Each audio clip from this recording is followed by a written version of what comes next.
Alright, so we have made it to the last day of the second month of 2022. So today I thought it was time for me to stop and rank all 24 TV seasons that I saw in the year 2021, ranked from the worst to the best. Please note that everything that I will say in this video is just my very own opinion. My name is Nation, and you are free to comment down below your ranking of the TV shows that you saw in 2021. This ranking is very late, 2 months late, but I'm finally getting around to do it. And yeah, let's just check out that Twitter that's going to pop up on your screen right now. Without further ado, let's get right into our ranking. Kicking off my list at number 24 for me has got to go to Doom Patrol Season 3. It pains me to put it this low because back in, 2021, when I ranked the TV shows that I saw in 2020, Doom Patrol Season 2, I think had to be like top 10. Man, Doom Patrol Season 3 disappointed me a lot. It disappointed me so much. I was bored. The episodes were very long. It was very slow. And when they tried to pick up the pace again, they just lost me because they went too weird. I'm fine with weird. I'm fine with Doom Patrol doing weird stuff because that's what made me fall in love with the show. But it felt like they were sacrificing story and, characters just to have something weird happen in the episode. Like, it wasn't entertaining to me. I love the characters. I want to see a season 4 because what they showed with season 3, I just didn't like it. I was not entertained, and I did not enjoy my time watching Doom Patrol Season 3. At number 23 for me has got to go to Ninjago Season 14. Now, the only reason why this is up higher than Doom Patrol is at least I can get through the season. But the island is the worst thing to come out of Ninjago, in my opinion. It's short, the story isn't as great, and what the concept could have been about how Lois has to go on like this rogue mission to get his friends back on an island that he knows nothing about, and these guys have this amulet that connects to this water dragon that, dude, that's like an epic story that could have worked, but the whole thing just doesn't. And the whole villain reveal sucks with it being Ronin, which, by the way, makes absolutely no sense at all. The island just goes for something that could have been interesting, like I said, but was wasted all around. Like I said, all in my opinion. Coming in at number 22 for me has got to go to Flash Season 7, the worst season of Flash to me. It was just dreadful watching this season. Now, don't get me wrong, I found some things about this season that I actually liked, and I enjoyed some episodes. But as a whole, this season is just a bunch of grown people calling Iris and Barry mom and dad, respectively, and pep talks after pep talks. And oh my god, I get sick of pep talks. I get so sick of people just walking off screen and just somebody saying, I'll go get them. They have a pep talk and then they lift each other up and then they save the day with the power of love or something. That's Season 7 of The Flash. Number 21 is Supergirl Season 6. Just a chore to get through. I wish this season could have been the best. I wish I loved this season because Supergirl was the first Arrowverse show I ever watched. This show introduced me to the Arrowverse. It introduced me to live action Flash, and I really just wanted to love this season. But this, just like Black Lightning Season 4, felt so uninfluential and small.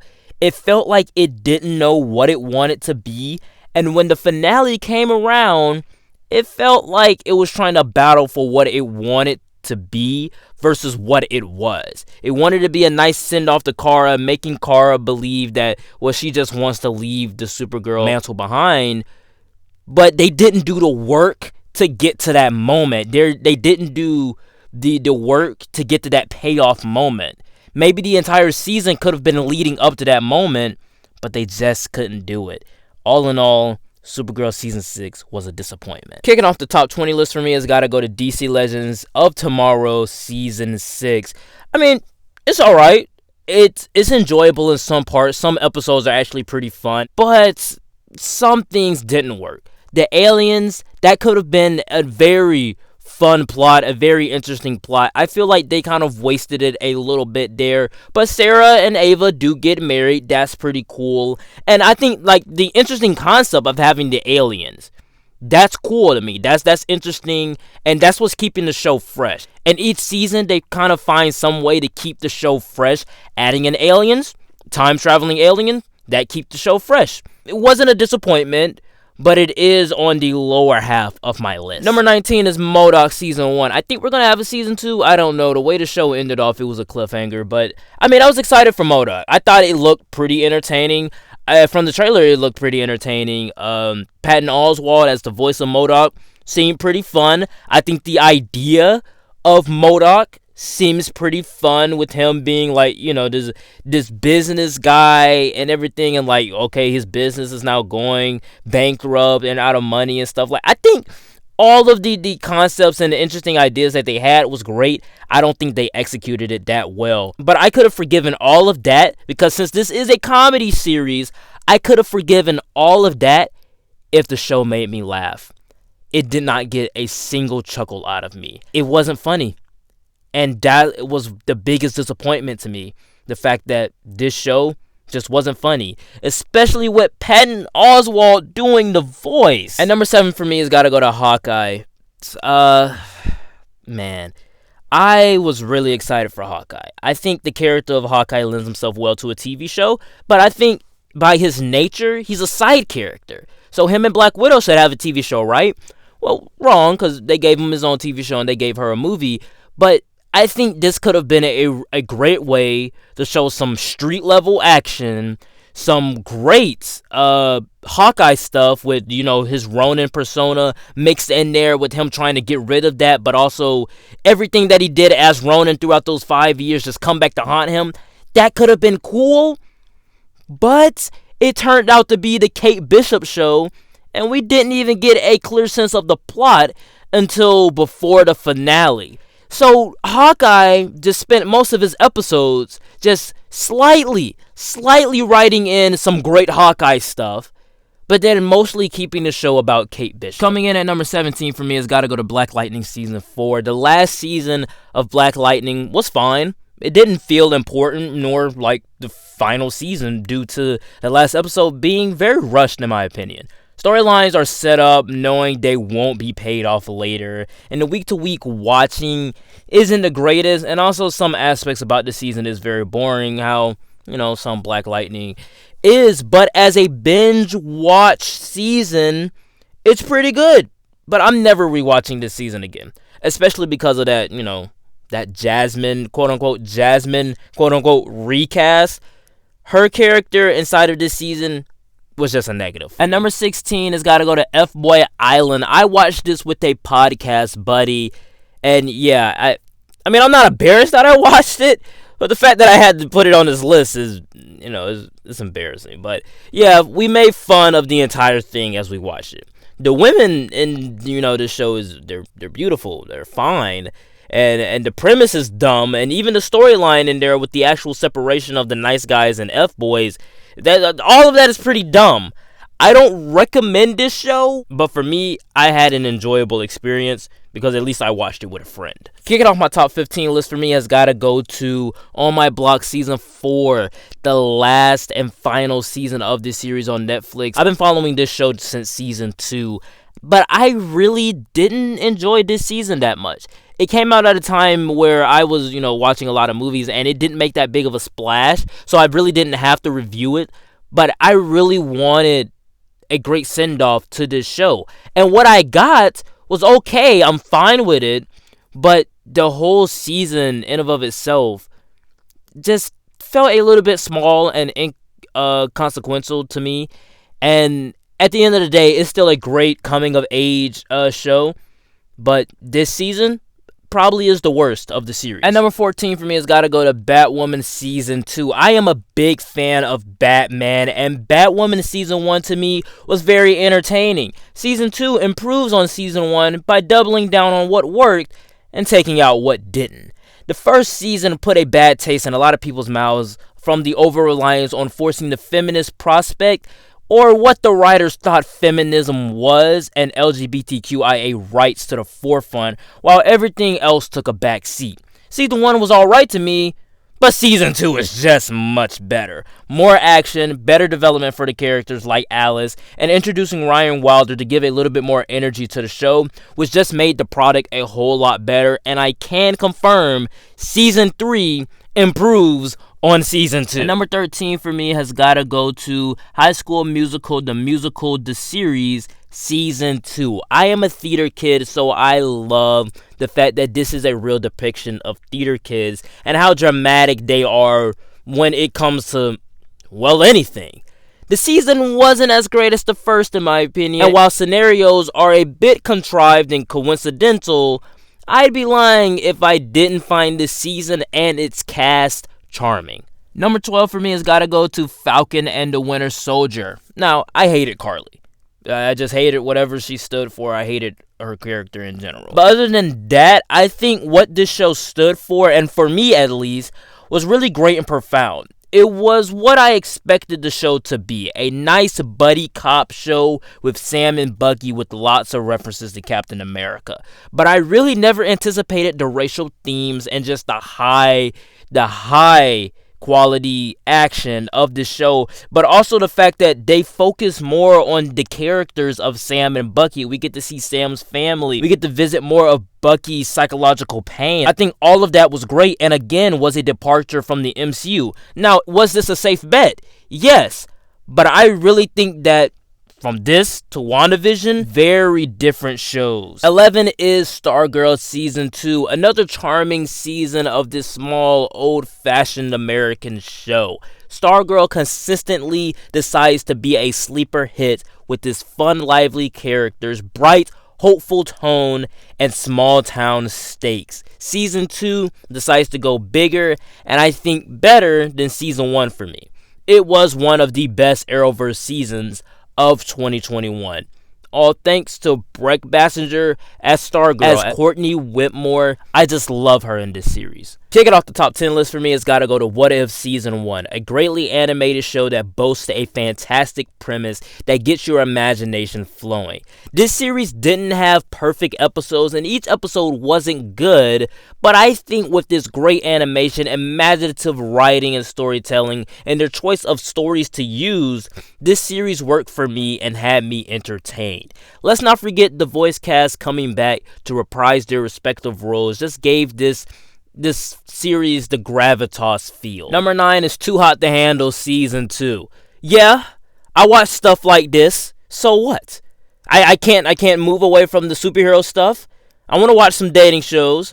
Season 2 wasn't as hot nor as great as Season 1. Again, I watched this with my podcast buddy, and we laughed throughout the entire time watching it, but at least we actually cared about the growth of these people and their relationships and the outcome in the end. As far as dating shows go, this is the dumbest, best dating show I've ever seen. I can't wait to watch Season 3, even though it's been out for like 2 months. Number 8 is Loki Season 1. At first, I thought this to be my favorite Disney Plus Marvel show because while it does move the MCU forward the most and it has the most impact out of all the Disney Plus shows, somewhere in the middle, they just constantly made Sylvie the main character. Lamentous one, anyone? And even when she was wrong, they treated it as she was right. My exact issue with Carly, because Carly did wrong things, but they treated it as, oh, she was just a teenager. No, Carly was an adult. The show, in my opinion, peaked when it was a buddy cop, time-traveling murder mystery, diving into the psychology of Loki. An example, episodes 1, 2, and 4. At 7, we have Invincible Season 1. I didn't know squat about Invincible. I really didn't care about the character, honestly, because I never knew him. But I was intrigued by the trailer and the teaser. But I never really hopped on until a lot of people were talking about the show. Invincible is like really, really good. The animation isn't the best, but it has this modern anime style that looks cool to me, and I just think the backgrounds of it, while they suck, they actually look very intriguing. But the real standout here is the powerhouse Omni-Man that just has this demanding presence on screen that you're on the edge of your seats whenever he arrives on screen. Oh, and the fact that the violence is just brutal, brutal. At number 6 for me is Titans Season 3. After this season, it's clear to me that they are trying to go in the right direction with this series now. Dick Grayson is like my favorite character on television right now, and the overall tone and setting of Gotham really gives this season a sense of street-level threats, which is what it really needed. But on the bad side, it's also clear to me that they just dropped the ball on Jason Todd. Totally disrespectful to what they did with Jason Todd inside of this season, and that they are more interested in a Bat Family show than an actual Teen Titans series. Kicking off my top 5 list for me has got to go to WandaVision. I think my favorite Disney Plus Marvel show as of this point. WandaVision for 8 straight weeks provided a sense of therapy for me because it was the first Marvel product in 2 years.